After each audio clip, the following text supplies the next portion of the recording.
Today is June 29th, 2015. This is Ozie Cargile, and this is a video documentation of my scoring process. I don't do this very often, let people in on how I write things and sort of what my compositional process is, but I figured it'd be kind of cool to do it this time. Partially because I really like this score and I really like this animation. I don't know if this score is going to end up being used, but this was fun to do anyway. And I think it'd be kind of cool to let everybody know what I was thinking while I was working on it. So the animation is the Rainbow Crow, which is on HitRECord right now.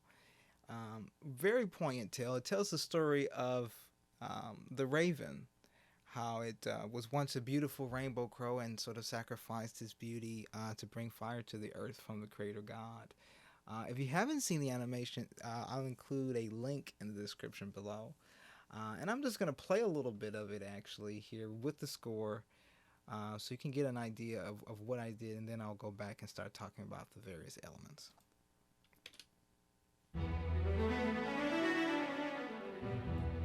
Peaceful. And the creatures lived in perpetual summer. But when the Creator thought of snow and ice, winter came. The ground became hard, the trees bare, and food scarce. Someone must journey to the heavens, said Wise Owl, and ask the Creator to unthink winter, else we shall surely starve. Rainbow Crow, with his beautiful voice and feathers made of 1,000 colors, offered to make the journey. He flew for 3 days and 3 nights. Okay, so at the beginning, I'll just play that beginning part a little bit again. In the beginning, the world was warm and peaceful, and Okay, so in the beginning, the world was warm and peaceful, and that first visual of the deer in the forest immediately gave me sort of this pastoral, flowing idea, which is what was eventually written in the violas here. This is what you call an ostinato. It's just a repeating phrase, one bar that repeats over and over again, but it gives you that sense of flow, it gives you that sense of calm, but it also gives you a sense of anticipation that something is happening or something's getting ready to happen. And hopefully that's what's conveyed musically. So here I'm just going to play the ostinato and break it down a little bit.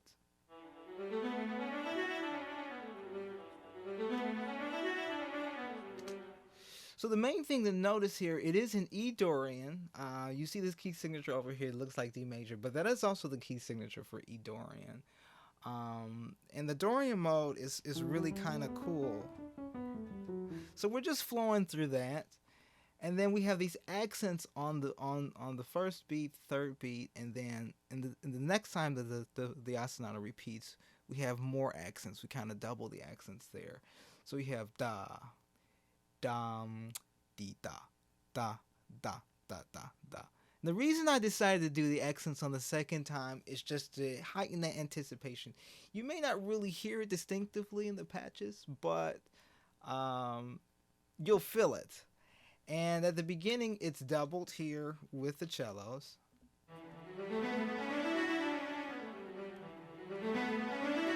Just to give it a little more presence, and of course you have the hairpins, which really create that up and down flow even within the ostinato itself.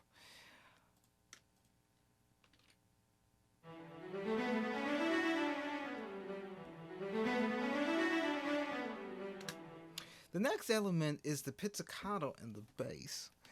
And I did the pizzicato because I didn't want it to feel too heavy at the beginning. But also, this ends up being sort of the animalistic nature under this pastoral theme. Originally, it was just hits on the downbeats, but I decided to add this little extra thing in F sharp here, or on F sharp. And that really just kind of brings it out. The other element here is the timpani and harp doubling with that pizzicato. And that's really just to add some texture to it. But the cool thing is it brings this drum element into it, which really sort of brings out, like I said, that animalistic nature, the anxiety in paradise, that force to be reckoned with. So that's all that And when you put it all together, this is what it sounds like.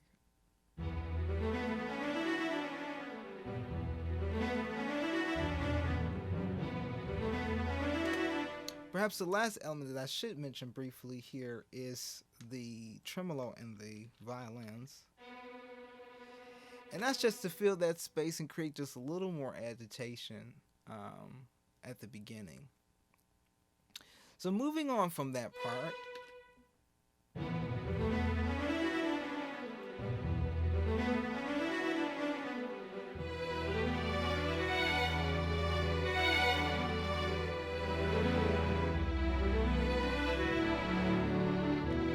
so this was something that I kind of heard at the beginning too. I knew that I would have the flowing thing, and then I knew I'd have to bring some melody in to have some singing part in that over that ostinato.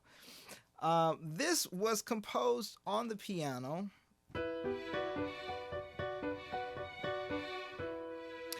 And it's really just these block chords, E minor, B minor. But by arpeggiating it, you really create two voices. You have the main melody,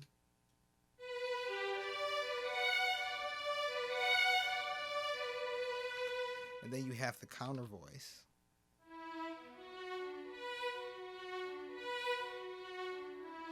And that's something that I really like to do in composition, which is pay as much attention to the internal voices as you do to the external voices. You're obviously going to have a melody, you're going to have a bass.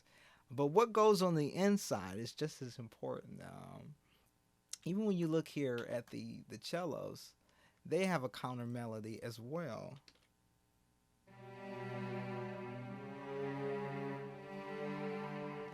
You hear that da dee da dum, which is interestingly a recurring motive for my scores on HitRECord. That's in Strawberry Bootlaces and in a couple others. I don't know. Just maybe this is a part of my compositional voice. But anyway, when you just play the internal voices, I'm gonna add the bass. You sort of feel that melancholy under the theme.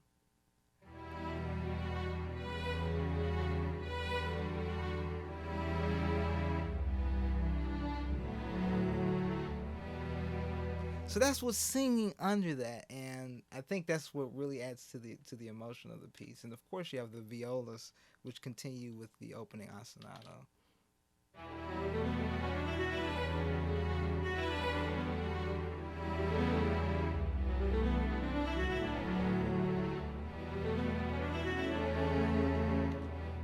And the ostinato is very slightly here, really more just to flow with that top melody. So it goes up and then it kind of leaps up again.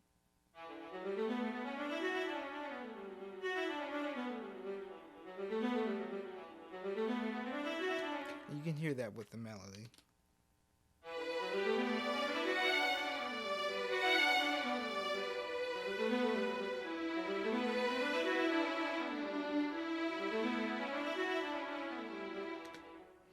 Oh, so this is the part where winter comes in, and it really kind of just worked out. I have to give a little kudos to this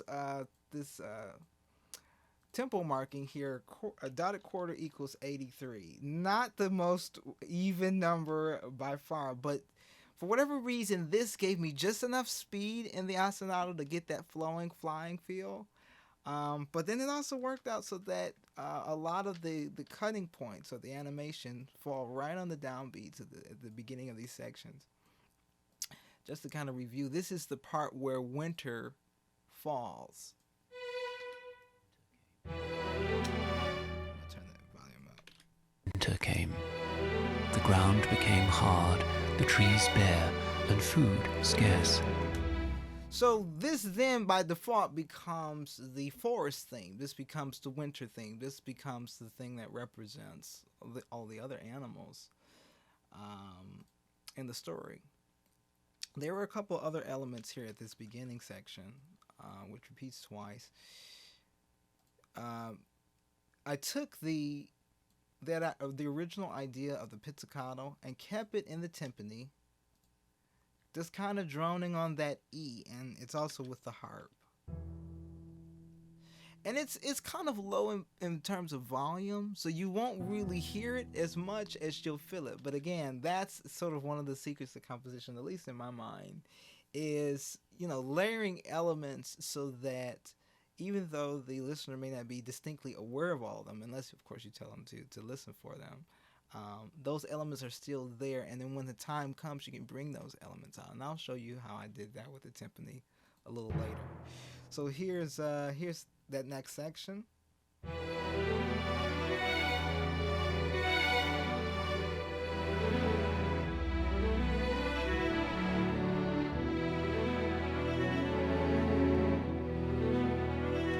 Now, one of the cool things about this, because I composed this as a through line, so I'm watching the animation, I'm literally coming with the ideas as I'm watching the animation. One of the things that I read in the HitRECord notes is that they wanted sort of a Native American feel in terms of the music. The Rainbow Crow, I believe, is a Native American tale. And though I'm certainly not an expert on Native American music, one of the things I do know about that tradition is that there's the sense of droning that you find in the composition. So in music, to create droning, we pretty much use the fifths. And that's sort of where that fifth idea sort of perpetuates in the music, and that's why it's there. It really comes out in the horns.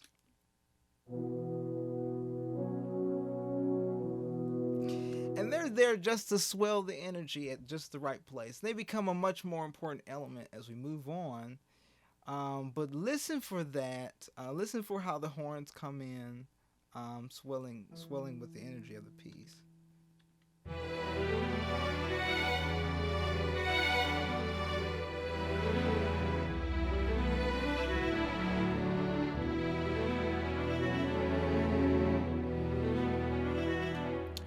Alright, so moving on to the next section. This is the part where the Rainbow Crow actually starts to fly through the clouds and the stars and all that kind of thing. So really, this was just a cut and paste of the opening section. This is A, this is B. But I decided to take it up an octave and give it to the violins.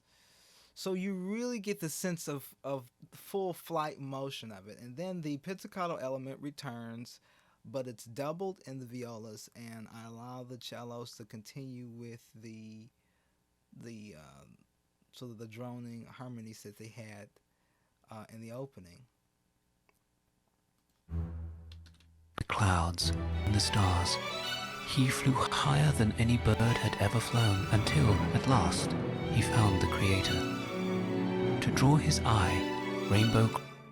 Alright, so, and you heard those horns, they're coming on the tail end of that phrase. The cool thing about this flying thing is the timpani comes out a little bit more. I don't know if you heard that, I'll play it again. The clouds and the stars. He flew higher than any bird had ever flown until, at last, he found the Creator. To draw his eye, Rainbow Crow began to sing. The most beautiful song you've ever heard. Now, this is by far my favorite part of the composition.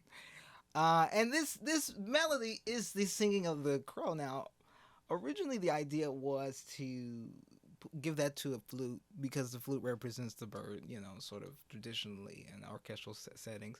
And that's cool. And there is flute in this. Later, the flute comes and joins the melody. But I thought it might be a little more creative to have another element represent the singing of the crow, and this is why I decided to use the choir, the human voice, and then it sort of matches the majesty of the Creator in some sense. So this melody actually comes in, and you're not expecting a choir. At least I don't know if you were or not, but I think that's the coolness of it too, because now it adds this element that you hadn't heard before. There are other versions or other interpretations of this that allow the crow to sing beforehand, but this is really, in my interpretation, the first time that we know the full beauty of the crow in hearing the crow sing the melody. Began to sing the most beautiful song. I have to talk about this melody a little bit. This was actually something of a challenge to put together. And you'll notice that it's notated here in a slightly weird way compared to how you would normally do it in SATB style. I don't have these voices arranged directly as they would be for SATB, soprano, alto, tenor, bass. I just kind of arranged them according to their melodic flow. So in a live situation, I might rearrange this so that the altos are not having to sing that note per se, and the tenors don't necessarily have to go all the way up there. But you'll get what I'm saying here. The melody, the top melody was easy to compose. It was the counter melody that took me a little more time to work out.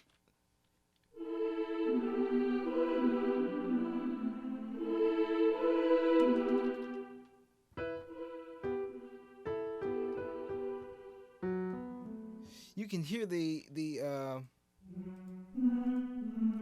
those internal voices there. And then the other part, I guess, that added to that challenge was getting the harmonies right in the lower strings.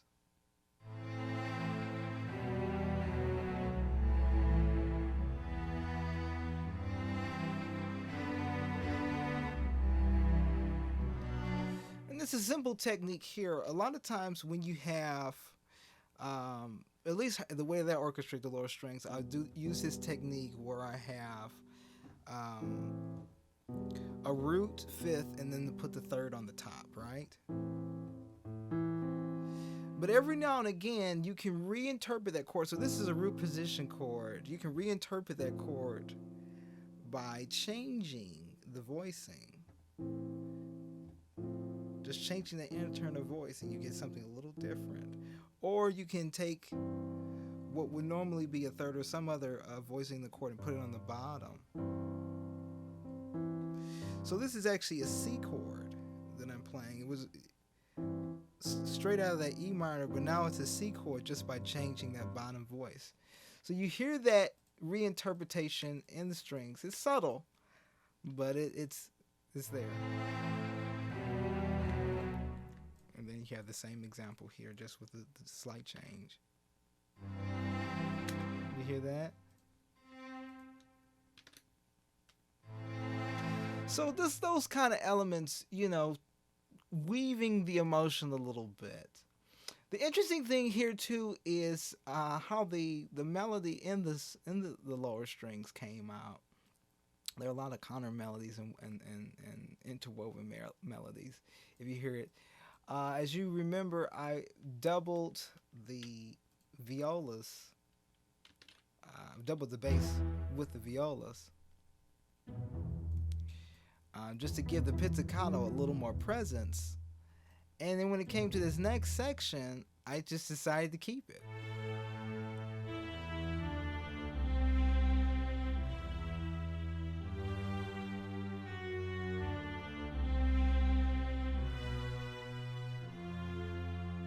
So the interesting thing is you have the bass, and the bass is actually the melody, which is kind of weird.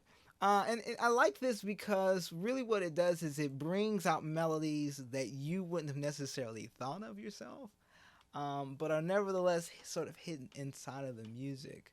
And it really kind of works out.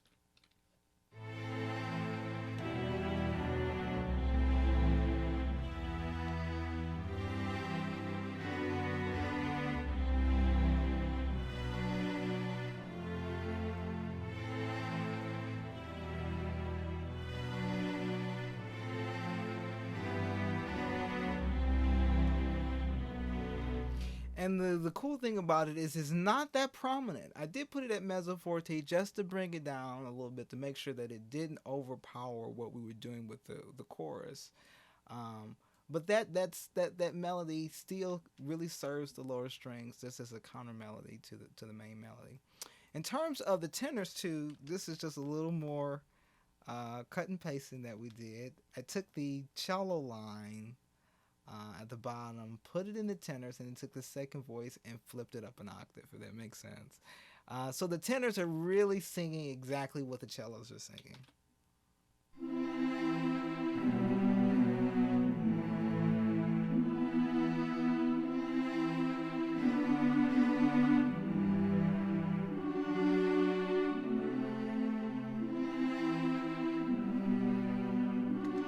So you can just see the doubling here. I have the violas and the bass doubling. I have the tenors and the cellos doubling. Um, so it's the fewer elements creates less, I guess you could say, clutter, and allows the singing elements to come out a little bit more because you're really just reusing material as opposed to create having to create a lot of new material.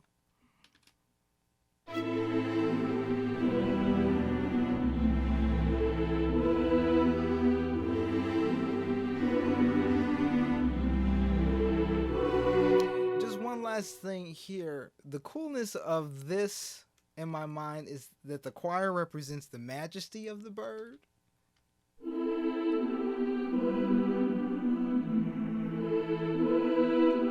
And the strings represent the humility of the bird.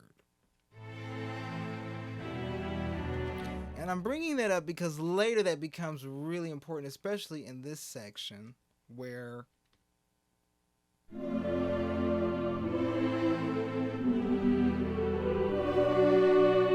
this section actually sounds quite different without the melody. And you'll see where I use that. I use that later. And of course there's a flute up here on the second part of that phrase.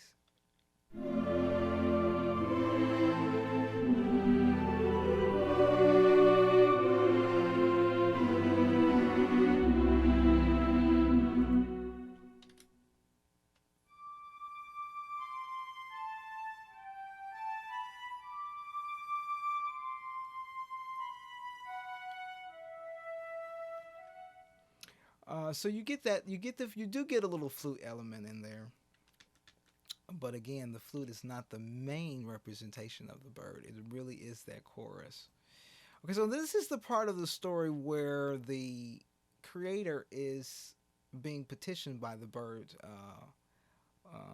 who has been gifted with a request from the creator for singing such a beautiful song.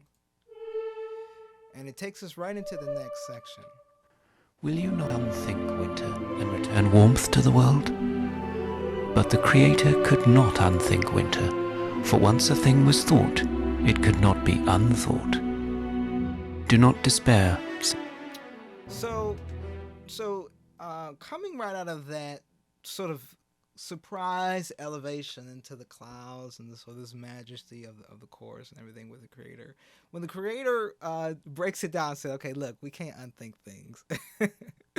That's my limitation. We return back to the opening ostinato just as a way of sort of dropping that and reintroducing the anticipation. And this is also the section where the creator gives the bird the fire.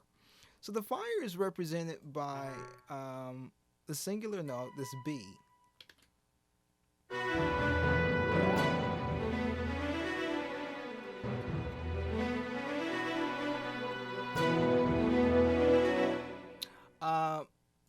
And just from an orchestration perspective, again with that dotted quarter equals 83, everything was falling, all the cuts were falling down on downbeats. So I was able to literally copy the opening section. This is the opening part. Actually, I cut and pasted everything that I had done up to this point. I just recut and pasted it. And then, of course, I changed a few things. For example, there's a harp gliss that sort of accentuates the flame. And then eventually I would add the suspended cymbal sound. And of course we have like I said, the single note and the woodwinds and the trumpet to represent the flame. So I'm going to play this section. I'm actually going to play it with the video so you can see how it worked out. Do not despair, said the Creator, and he took a stick and thrust it into the sun. This is fire. It will keep you warm, but it will burn quickly. So hurry back, Rainbow Crow, before it burns out. Rainbow Crow flew as fast as he could. Okay, so the last thing I wanted to bring out is again, those horns are there, sort of raising that energy. I have them play only on the repeat of this little section here. And then when the horns do their final raising, when we come to the next section where the bird is literally falling from the sky in flames, the horns are now at the beginning of the phrase, whereas before they were just on the tail end. So the raising the energy there. Crow flew as fast as he could, but the journey back was long. The stick burned shorter and shorter, and the fire got closer and closer. Now, like I said, this was a cut and paste from the beginning, but I decided not to do the repeat for that winter melody. As the bird is returning to the forest and returning to the land of winter, I did want to bring that back in, but I changed some elements. So for starters, we have the woodwinds now singing the melody. We've got flute and oboe singing the main melody and the counter melody. And then we've got the bassoon and counter bassoon doubling the cellos and the bass.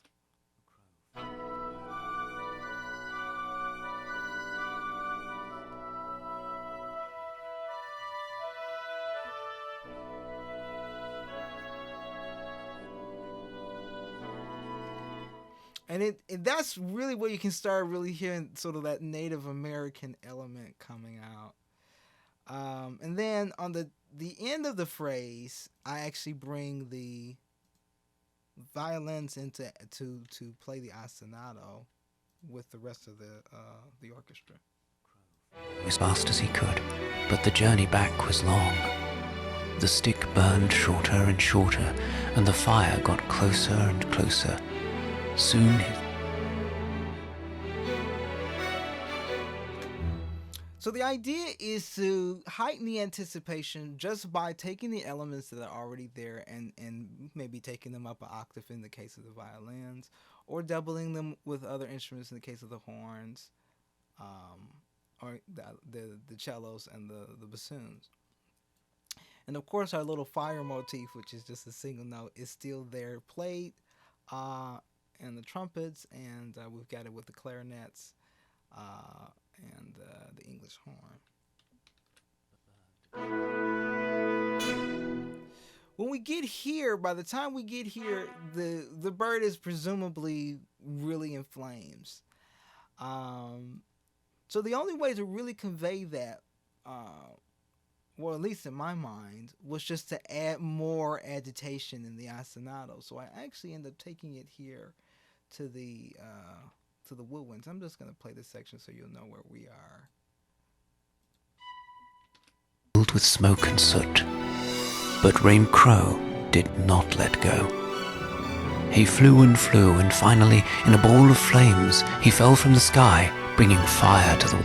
Okay, so what are we doing here in the woodwinds? Well, we have the flutes and the oboes doubling the violins.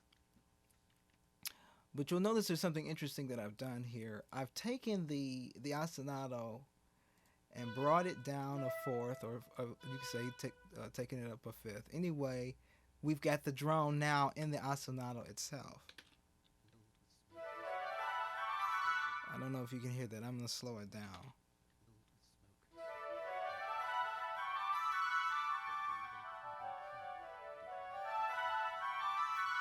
So it just kind of adds a little more texture to that ostinato, and just for this section makes it a little, heightens the anticipation of what's getting ready to happen a little more. And then I have piccolo, English horn, clarinet, and bass clarinet also dovetailing that. This is really just training so that the woodwinds can breathe. That's why I end up doing this. So they cut off a beat here and then come back in. And like I said, I dovetailed it so that these woodwinds would take up the phrase as the other ones were taking a break. But it actually creates an interesting little hump in the piece. I'm gonna play just the woodwind section.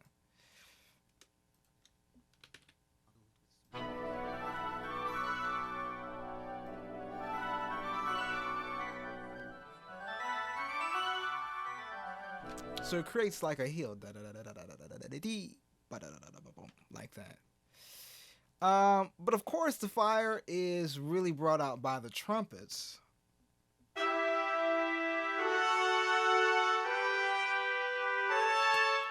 So they pretty much represent the bird as the bird is falling in flames. He flew, and finally, in a ball of flames, he fell from the sky, bringing fire to the world. Now to heighten that sort of big bombastic, fireball coming down to the earth, the timpani has now reached its full volume. It moves up to a forte. Crow did not let go. He flew, and finally, in a ball of flames, he fell from the sky, bringing fire to the world. And just another device here. We've got the cymbal that joins that low timpani roll, and then we've got a harp gliss that moves into that. So all those elements together create sort of that big swell. Of course, with the trumpet and the horns are still playing, that creates the big swell into the next section.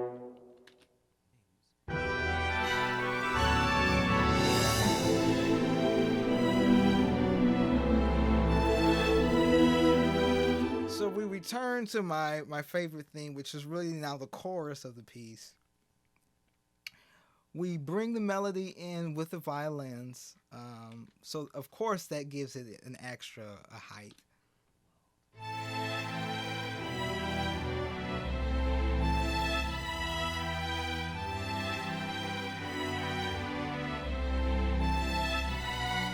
But as you'll see, what I'm slowly doing is arriving to that big height and then slowly taking away elements so that we can bring the volume down and kind of settle a little bit. To do that, I let the horns play the melody as well.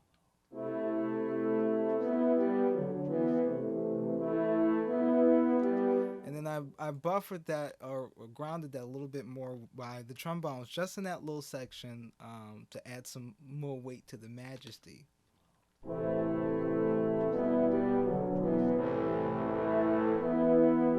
And what's happening here, this is really one of the more ironic moments of the piece because there's two things going on at the same time. Is one, the animals are rejoicing because fire has been brought to the earth and everyone's sort of happy. And you do get that sense of arrival and that yes, we made it. But then at the same time, the rainbow crow has been scorched. So the irony is that this melody, which originally represents the crow, is now the melody of the other animals and the earth. Sacrificed. And instead of altering it in some way to represent now that the crow is has lost something, I just thought the irony of hearing that melody again, but now seeing that it was once the crows, now it's no longer the crows, it really brings out the poignancy of that moment, at least in my opinion. So let's listen to that with the narration. The world, and all the creatures thanked him and rejoiced. But Rainbow Crow could not rejoice, for he had burned his beautiful feathers and scorched his beautiful voice. Okay, so now an interesting thing happens here. We take the choir out and we just play the humble lower strings with the flute at the top. And it just sort of magically fell on the downbeat again of this cut in the animation, which was really cool. One night, the Creator spoke to him on a breath of wind. Do not despair, brave crow. When people come, and they will, no man will ever cage you for your fine song, and none will ever hunt you, as you will taste of smoke. But those who look closely will see you have not lost all your beauty. And I think the thing about bringing the choir in on that repeat, it reflects again the internal majesty of the bird now. So by taking it out, we're with the crow in this moment of this pure humility, but he's being visited by the Creator, and that's the Creator is saying, okay, look, Yes, you have lost something, but when the humans come, you won't be hunted like the other animals. I'm, I'm allowing you to have this gift for your sacrifice, um, that not only protects you, but for those who are inclined to see the majesty in you, it is still there. So that's that element. I'm just gonna play this section one more time, just because it's my favorite. The world, and all the creatures thanked him and rejoiced. But Rainbow Crow could not rejoice, for he had burned his beautiful feathers and scorched his beautiful voice. One night, the Creator spoke to him on a breath of wind. Do not despair, brave crow.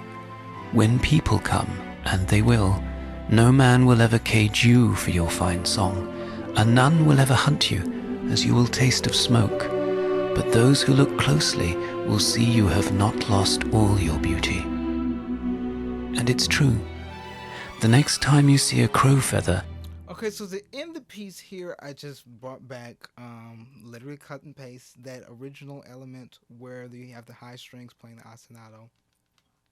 Just a little change here on the end. I decided to add a little bit more of a bang by dovetailing the woodwinds to play the ostinato. amongst the black, and be reminded of the noble Rainbow Crow.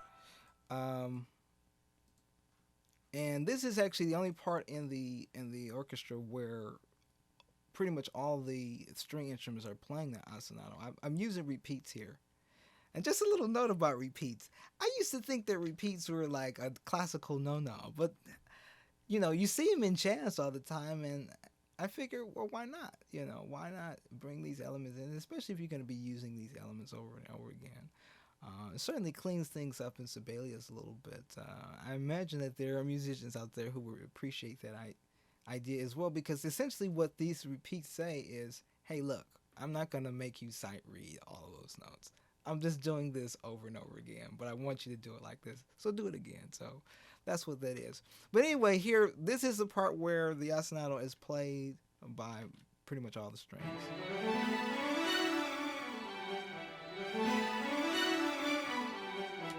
And then this has that little hit that worked perfectly with the fade out. Right, you'll notice a rainbow sheen amongst the black, and be reminded of the noble Rainbow Crow. So that's just a little bit of insight into what I was thinking and how I composed this piece. If you have any questions, be sure to let me know, and maybe I'll do this again in the future for another piece. Let me know if you liked it, and we'll go from there. All right, thanks again.